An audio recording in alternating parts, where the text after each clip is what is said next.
کہ گزشتہ کل جو مسجد نبوی میں واقعہ پیش آیا کہ پاکستان حکومت پاکستان کے ایک سرکاری وفد وزیر اعظم کے ساتھ مسجد نبوی جب پہنچا تو ایک سیاسی پارٹی کے کارکنوں نے نعرے بازی کی، نعرے لگائے اور مسجد نبوی کے تقدس کو پامال کیا۔ یہ مسجد نبوی وہ جگہ ہے کہ جہاں رسول اللہ صلی اللہ علیہ وسلم آرام فرما ہے، آپ کے ساتھ حضرات شیخین وہاں پر آرام فرما ہے۔ اس مسجد کا ایک تقدس ہے، اس تقدس کو پامال کیا گیا، اور اللہ نے قرآن میں یہاں تک کہا کہ اے لوگو، اے ایمان والو، نبی کی آواز پر اپنی آواز کو بلند نہ کرو، یا ایھا الذین آمنوا لا ترفعوا اصواتکم فوق صوت النبی، کہ نبی کی آواز پر اپنی آواز کو بلند نہ کرو، کیونکہ کبھی ایسا ہوتا تھا کہ بعض اوقات صحابہ کی آواز بلند ہو جاتی تھی، آپ صلی اللہ علیہ وسلم کی آواز پر یا اونچی آواز میں بات کرنے لگتے تھے تو اللہ کی طرف سے یہ آیات نازل ہوئی، تنبیہ کی گئی کہ اے لوگوں، نبی کی آواز پر اپنی آواز کو بلند نہ کرو، کہیں ایسا نہ ہو کہ تمہارے اعمال حبط ہو جائیں، تمہارے اعمال ضائع ہو جائیں اور تمہیں پتہ بھی نہ چلے۔ اور جس طرح یہ آیت نبی صلی اللہ علیہ وسلم کی حیات طیبہ میں تھی، آج بھی اسی طرح سے ہے کہ ہمارا ایمان ہے، یقین ہے، ہمارا عقیدہ ہے کہ آپ صلی اللہ علیہ وسلم اپنے مواجہ شریفہ میں حیات ہیں، اللہ نے آپ کو بہت اعلیٰ درجے کی حیات برزخی عطا فرمائی ہے۔ آپ آنے والے زائر کے سلام کو سنتے ہیں، آنے والے زائر کے سلام کا جواب دیتے ہیں، اس مسجد کا تقدس اور احترام ہے۔ تو یہ سیاست کی لڑائی جو گندی لڑائی ہے، اور ایک سیاسی پارٹی کہ جو ابھی حکومت سے باہر ہوئی ہے، انہیں اپنے باہر ہونے کی تکلیف ہے، انہوں نے اس لڑائی کو اس حد تک بڑھا دیا کہ مسجد نبوی کے تقدس کو پامال کر دیا۔ یاد رکھیے کہ کبھی اس کی حمایت نہ لیجیے۔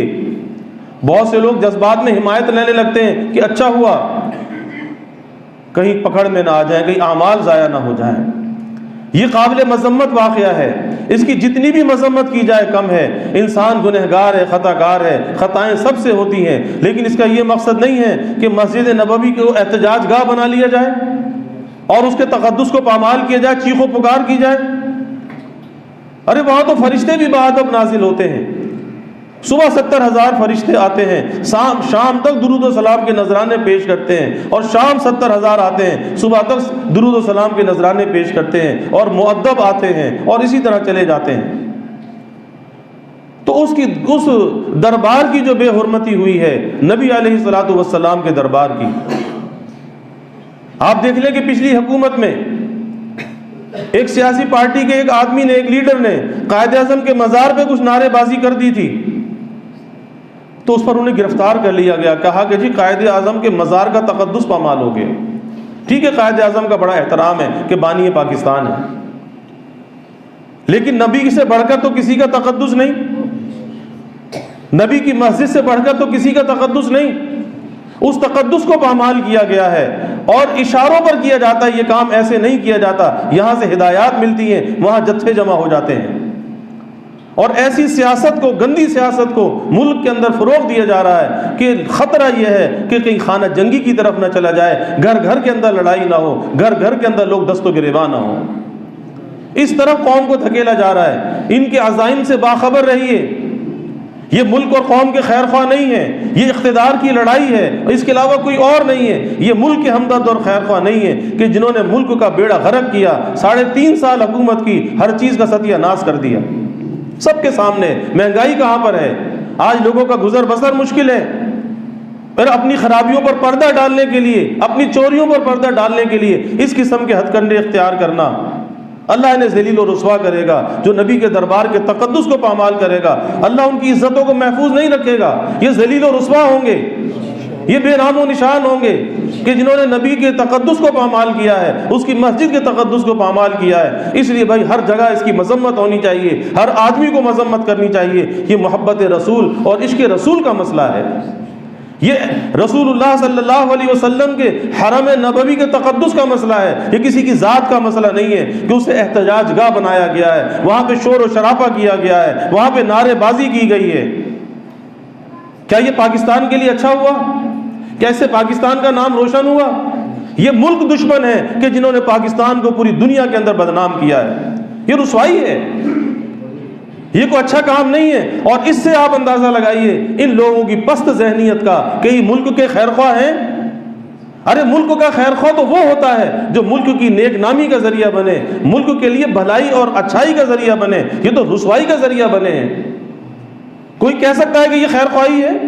یہ پاکستان دشمنی بھی ہے، اور یہ نبی صلی اللہ علیہ وسلم کی حرمت اور تقدس کی پامالی بھی ہے۔ نہ یہ ملک کے دشمن ہے، یہ ملک کے خیر خواہ اور نہ اپنے نبی کے خیر خواہ ہیں۔ نام لیتے ریاست مدینہ کا، ایسے ریاست مدینہ بنتی ہے؟ ریاست مدینہ کا تو یہ حال تھا۔ ایک صحابی حضرت ثابت رضی اللہ عنہ حضور صلی اللہ علیہ وسلم کے بڑے عاشق تھے، سارے صحابہ عاشق تھے۔ جب تک حضور کو نہ دیکھ لیتے آنکھوں کو ٹھنڈک نہیں ملتی تھی، چین نہیں آتا تھا۔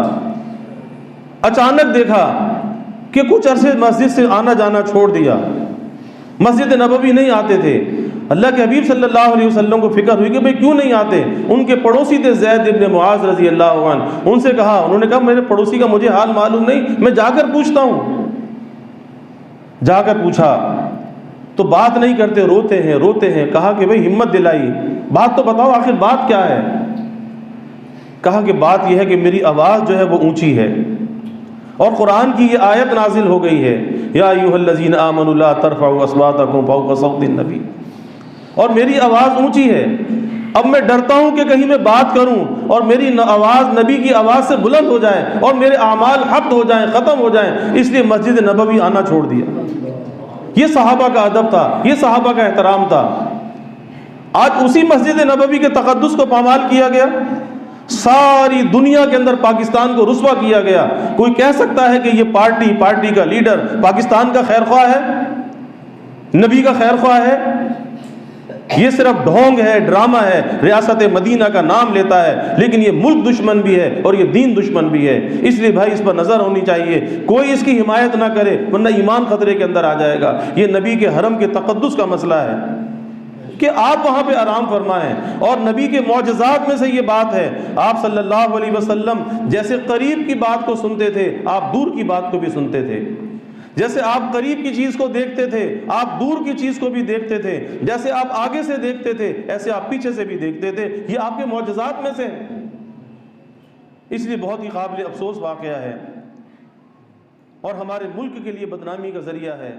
اللہ تعالیٰ ایسے لوگوں کو کیفر کردار تک پہنچائے جنہوں نے ماہ مقدس کے اندر ایسی مقدس جگہ کی بے حرمتی کی ہے، اللہ انہیں کیفر کردار تک پہنچائے، اللہ انہیں نشان عبرت